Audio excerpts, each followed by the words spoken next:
हम गुंजन चौधरी मैथिली गुंजन चैनल पर समस्त मिथिलावासी के प्रणाम करै छी।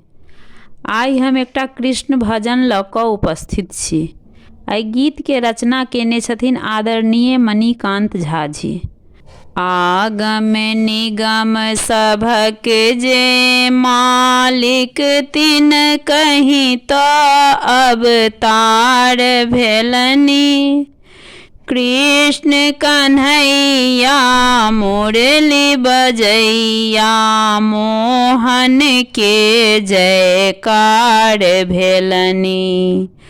आगम निगम सभक जे मालिक तिन कहीं तो अवतार भेलनि। कृष्ण कन्हैया मुरली बजैया मोहन के जयकार भेलनि।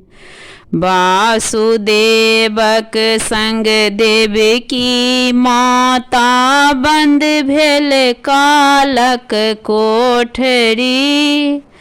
नंद महल में चहल पहल आ कंसक घर अफरा तफरी। प्रभु के ऐने जग हर्षित अछि रातिए यमुना पार भेलनि। कृष्ण कन्हैया मुरली बजैया मोहन के जयकार भेलनि। जनमैत देरी देखा रहल छथि रंग बिरंग केरा चमत्कार। मथुरा सँ गोकुला चली गेलनि द्वारपाल नहीं पौलक पार। जग के राहित लेल एलनि माधव स्वागत संग सत्कार भेलनि।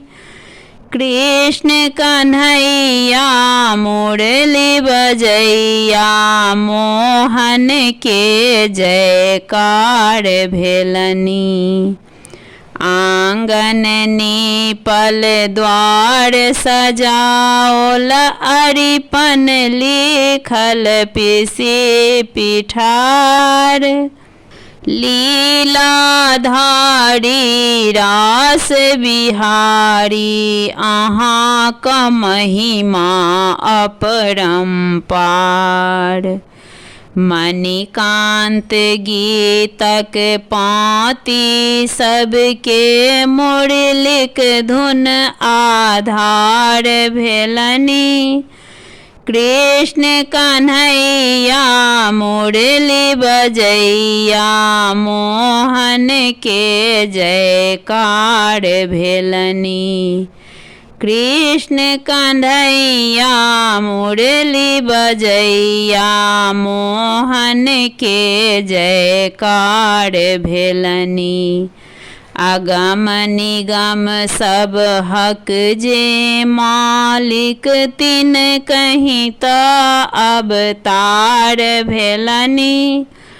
कृष्ण कन्हैया मुरली बजैया मोहन के जयकार भेलनि।